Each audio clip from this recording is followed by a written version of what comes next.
구독하기는 사랑입니다. 네, 안녕하십니까. 2019년 8월 10일 한발 앞서 소식을 전하는 고품격 부동산 투구쇼 부동산 별별일사에 오신 여러분을 환영합니다. 반갑습니다, 사장님. 잘 지내셨어요? 저는 지금 안녕하세요. 컨디션이 안 좋아 지금. 예, 드렁큰 부동산입니다. 드렁큰 또 뭐예요? 술 취했다고. 술 취한 부동산이요? 네. 왜 무슨 좋은 일 있었어요? 어제 막 술 약속이 많아가지고 많이 먹었어요. 술 약속이 많이 있다 어저께. 네, 어제 그래서 뭐 1차 술 약속이 3개 있었는데 그중에 2개는 아무튼 네. 최대한 먹고 왔습니다. 그러셨군요. 그래도 오늘 살아서 숨쉬고 움직이시는 게 대단하십니다. 네. 네. 정신력으로. 문대 선생님 원래 이렇게 뭐 드렁큰 안 하잖아요. 적당하게 먹다가 내려놓잖아요. 여기서는 대표님이랑 먹을 땐 그래. 나 아니야. 많이 잘 먹잖아. 뭘? 그게 많이 먹은 거예요. 알아서 네. 자제 잘하더만 맨정신으로 잘 걸어갑니다. 네. 네. 그렇지. 그건 기본이지. 그건 기본인가요? 그렇지. 네. 근데 옛날 같지 않아. 나이 먹어서 네. 아침에 힘들어. 아침 힘들어요. 저도 엄청 힘들어요. 아침에 힘든 게 아니라 오후에도 힘들어. 하루 종일 힘들어. 네. 자, 뭐 좋은 소식과 이슈가 있어서 이렇게 술 약속도 많고 하는 것 같습니다. 아무튼 나날이 발전하는 부동산 TV 선전을 기원하며 앞으로도 많은 술 약속 있으셨으면 좋겠습니다. 가자. 자, 한 주간의 부동산 소식을 다루는 별별 이슈 지금부터 진행 한번 해보겠는데요. 일본의 경제 보복, 미중 무역 전쟁 등으로 금융 시장의 불안감이 지속되고 있는 가운데 정부는 다음 주 규제의 핵심이라고 꼽히는 민간 택지 분양가 상한제 도입을 발표할 것으로 예상이 되고 있습니다. 그럼에도 불구하고 서울 강남권 아파트 가격의 상승세는 지속되고 있다라는 내용인데요. 이게 참 재밌는 건 분양가 상한제를 발표하겠다라고 얘기했는데 시간이 굉장히 많이 흘러갔어요. 분양가 상한제에 대한 발표를 경제 상황에 밀려서 지금 대외 경제 변수에 밀려서 일단 미뤄지고 있는 모습 이렇게 보여주고 있는데요. 분양가 상한제를 시행한다고 잡히겠냐? 사실 분양가 상한제에 대한 어떤 안 좋은 역효과 이런 부분들에 대해서 연일 신문 기사에 나오고 있는 상황입니다. 자, 그런데 문제는 이거예요.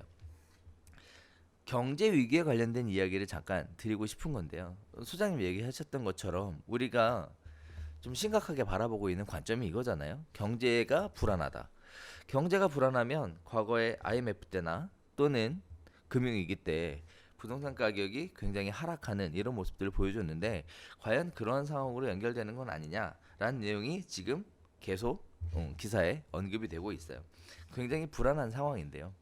사실 따지고 보면 시장이 똑똑하다라는 개념으로 생각해 보면요. 경제가 불안한 건 불안한 대로 사실이지만 그렇기 때문에 오히려 돈이 갈 곳이 없어서 부동산 시장으로 몰려가는 거 아니냐라는 얘기고 결국은 우리가 참여정부 시절에 부동산에 관련된 다양한 대책이 나왔음에도 불구하고 잡지 못했던 이유는 결국은 유동성장이 만들어서 과잉 유동성에 의해서 부동산 가격이 상승했다라는 게 결국은 그 당시의 결론이었는데 지금 금리도 인하하고 유동성장은 커져가고 있는 상황에 마땅히 경제가 활성화가 되고 뭔가 추가적으로 이익을 낼 수 있는 그런 경제 상황이 발생을 하면 자금 자체가 신규 투자처로 몰려가겠지만 마땅히 갈 데가 없는 이런 불확실성 상태에서는 부동산으로밖에 갈 곳이 없다 이런 얘기를 지금 많이들 하시는데 저도 개인적으로 이 부분엔 굉장히 동감하는 부분이거든요. 돈이 갈 데가 없다라는 부분에 대해서 그래서 부동산으로밖에 못 간다 이런 부분에 대해서 소장님 혹시 어떻게 생각하시는지? 저는 납득 못해요. 그래요? 네. 돈이 갈 데가 없다. 음. 왜 지방 부동산으로 안 가? 갈 데가 규제도 없는데 왜 안 가? 다 말장난 같아. 그렇게 가나 또? 아니 오케이. 지금 서울 이쪽 네. 똘똘한 한 채 뭐 이러면서 자꾸 그러는데 네. 부동산 지방 부동산 경남 이런 데 안 좋잖아요. 그러니까 그렇죠, 안 좋죠. 자본의 속성인가 모르겠어요. 음. 그러니까 안전자산인 부동산 그 안전자산이 갑자기 서울 수도권 중에서도 서울 일부 인기 지역들 그렇게 하면 딱 막 그 유동자산이라고 하는 게 어떻게 이렇게 이쪽만 딱 찾아가지고 오면서 과열이 되는 거고. 일단은 여러 가지 투자처 중에 어쨌든 주식 망한 건 다 알잖아요 지금. 뭐 난리가 났죠.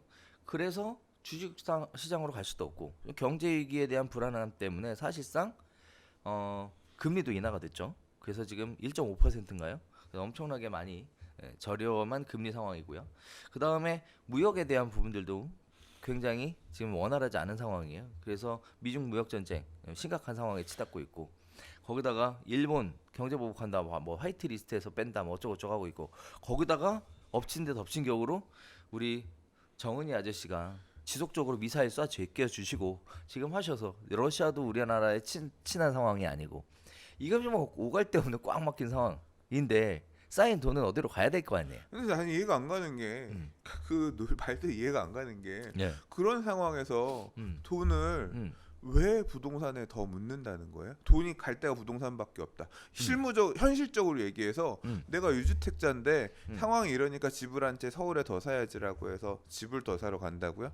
보유세 부담 심해진다고 하고 내가 차익이 발생하더라도 중과세로 다 뺏길 게 눈에 보이는 상황에서 집을 더 대출도 안 나오는 상황에서 집을 더 사러 갈 거다라는 얘기인 거예요? 계속? 그런 부분들에 그런 어떻게 판단을 하는 생각하냐는 사람이 거지. 몇 명이나 있을 건데. 그런가요? 예, 근데 네. 제가 볼 때는 그냥 말장난 같아요. 그냥 그렇게 될 것이다.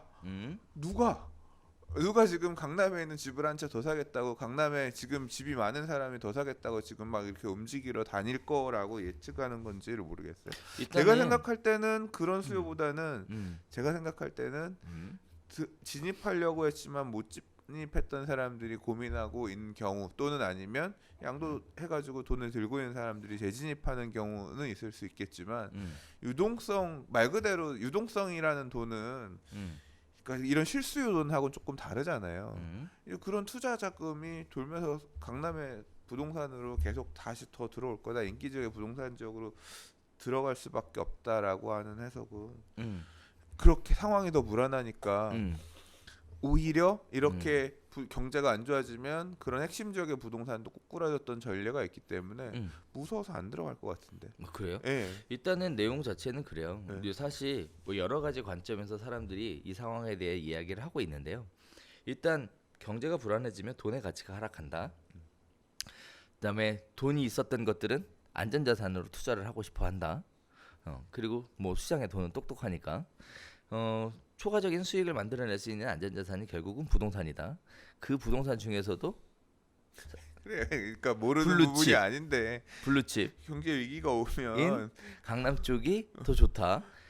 뭐 이런 식의 얘기들을 하고 있어요.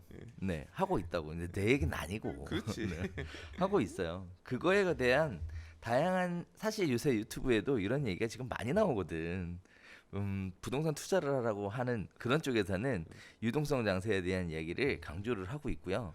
그리고 반면에 돈의 가치가 하락하니까 안전자산이 부동산에 묻어라, 이런 식의 얘기를 하고 있는데, 그런 부분들에 대한 소장님 생각을 여쭤보는 거예요. 그러니까 과잉 유동성이 싹 잡힌다니까. 경제 위기가 오면 음. 대출을 받았던 거 싹 갚고 싹 사라져. 천조 20년 전에 그랬다.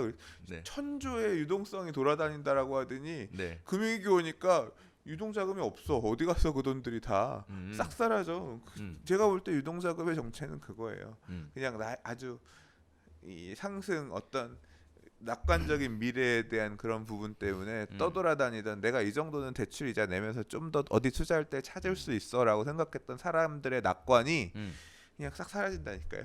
아이고, 아까 얘기했던 것처럼 자라보고 놀란 가슴, 소뚜껑 보고 놀라듯이 그런 생각이 생기면 추가 투자해야지라고 맘먹었던 사람들도 이번에 주가 폭락하고 뭐 이거 우리나라가 이게 계속 기업들이 이렇게 돈 못 버는 상황들이 이어지면 또 심각한 상황이 될 수 있겠구나라고 하면 이런 때일수록 뭘 투자를 하기보다는 들고 있어요. 왜 투자를 안 하고 돈을 들고 있으려고 하는지 알아요? 왜요? 떨어지면 살 수 있으니까. 실제로 그런 시점이 제일 좋은 투자 시점이었고, 그래서 상황은 바뀌는 거예요. 유동성은 좀 더 보자로 돌아갈 수 있는 거고. 그렇습니다. 자, 이걸 정리해 보면 그렇습니다. 돈의 가치가 하락한다. 뭐 있을 수 있는 일이에요. 충분히 경제 위기가 생기면 돈의 가치가 하락할 수 있죠. 근데 여기서 잊지 말아야 될 거는 돈의 가치가 하락하면 부동산 가치도 하락한다라는 거죠. 가격이 빠진다라는 거예요. 또 한편으로는 난 그렇게 생각 안 되는데 그거. 왜 또? 돈의 가치가 하락하면 부동산 가격의 가치는 상승하죠. 그래요? 예. 그러면 부동산 가치는 상승하니까 부동산 사야 되네. 그러니까 지금 사실 이번 상승장에서 집값이 되게 많이 오른 게 네. 지금 미국에서 돈 풀고 다른 나라들도 질 수 없어 이러면서 돈을 많이 푼 게 그러니까 그게 돈을 많이 풀었다는 얘기가 금리도 엄청나게 낮아지고 하면 음. 수익형 부동산 같은 경우는 옛날이랑 똑같은 월세를 받는데 가치는 2배 이상 뻥튀기가 됐거든요. 그러니까 지금 그런 부분들이 돈의 가치는 전 세계적으로 많이 하락했어요. 음. 그러니까 다 전 세계적으로 부동산 가격이 많이 올랐지. 예. 그러니까 그 부분은 있습니다. 예. 그래요? 예. 아 뭐야 말이 안 맞잖아 지금. 왜냐면은 예. 돈의 가치가 하락하면 부동산 가격은 올라간다? 부동산의 가치는 반대적으로 부동산 응. 가격이 올라간다가 아니라 응. 부동산의 그러니까 돈의 가치에 대비해서 부동산의 가치는 고평가가 될 수밖에 없죠. 구조적으로. 그러면 예. 경제가 불안해지면 돈의 가치가 하락하게 될 테니 좀 유동성도 많이 풀려 있고요. 지속적으로 경제 활성화를 해서 계속 풀잖아요. 어렵다. 네? 그럼 지금 소장님 얘기가 근데 조금 제가 전에 얘기했던 아까 내용하고는 했던 얘기 뭐냐면 응. 근데 경제 위기가 오면 돈의 가치가 하락한다라고 해석할 수 있는 부분이 아니라 지난 텀에서 경제 위기가 오면 우리나라 같은 경우는 그러니까 특히 이제 달러가 부족한 상황이 오면 우리나라는 굉장히 신용 경색을 맞으면서 우리나라의 부동산들이 가장 먼저 꼬꾸라졌다. 뭐 가장 먼저까지는 아니지만 굉장히 꼬꾸라졌고 그 힘든 경험이 있었기 때문에 매수자 입장에서는 그 이후에 매수를 하려고 이제 기다리는 사람들도 나올 수 있을 것이다. 예. 그리고 만약에 진짜 그렇게 위기가 온다라고 하면 현금을 들고 있는 게 더 유리할 수 있다라고 판단을 해서 이제 좀 버티는 사람도 있을 수 있을 거고. 근데 또 변수는 있으니까 이게 다 움직여서 왜냐하면 그 IMF 때는 그걸 어떻게 극복을 했냐면 굉장히 고금리로 극복을 했어요. 그러니까 금리를 막 20 몇 프로 이렇게 올려가지고 굉장히 높은 금리를 통해서 갔지만 반대로 2008년도 금융위기 이후에는 우리나라도 돈을 그러니까 금리를 계속 낮춰가지고 그렇게 하면서 풀었거든요. 그래서 이번 장에서는 또 만약에 그런 식으로 지금 사실 금리를 낮췄잖아요. 우리나라가 위기가 올 것 같으니까 금리를 낮췄고 실수 없음 하면서 지금 또 하고 있잖아요. 그러니까 어떻게 대응하느냐에 따라서 결과는 또 다르게 나올 수 있을 것 같긴 해요. 네. 자 일단은 굉장히 모호한 상황인데 어쨌든 정리가 안 돼? 음, 저도 정리 안 되네요. 경제를 활성화시키기 위해서 유동성을 공급한다. 자 유동성이 공급이 되면 결국은 돈의 가치는 하락한다. 경제를 활성화시키기 위해서 공급된 유동성이 결국은 부동산 가격 상승을 견인한다. 네. 자 그러면 부동산 가격은 앞으로 당분간 지속적으로 상승하게 될 것이다. 라는 논리도 돈을 엄청 풀면 구조적으로 그럴 수밖에 없을 것 같아요. 그래요? 네. 사실 부동산을 이제 막 투자하라라고 권유하는 사람들 입장에서 이 논리를 가지고 접근하고 있어요. 이 논리를 가지고 거기에 따라서 지금은 부동산을 사야 될 때다라고 얘기하고 있는데 사실 경제 위기라든지 이런 부분들이 지금 일촉즉발의 위기 상황임에는 불구하지 상황인 것은 확실하지만 실제 빡 하고 발생한 건 아니죠.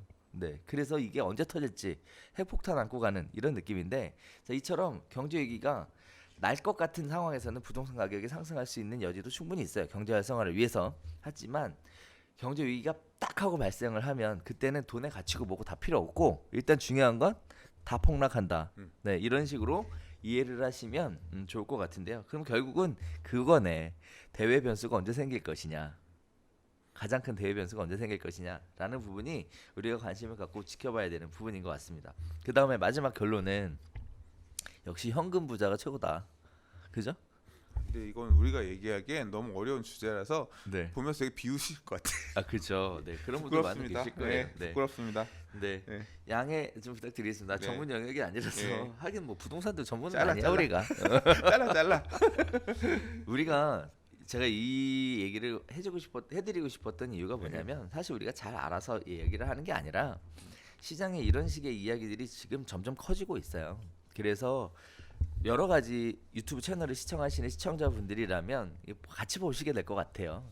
그래서 과연 이런 부분들에 대해 벨뷰스타에서는 어떻게 생각하는지에 대한 이야기를 좀 드리고 싶었을 뿐이고요. 저희가 뭐 미래를 아는 사람도 아니고 경제 위기 경제까지 생각해가면서 뭐 어떤 그런 부분은 아니라서 알아서 잘 새겨서 들어주시고 이해해 주시면 감사하겠습니다.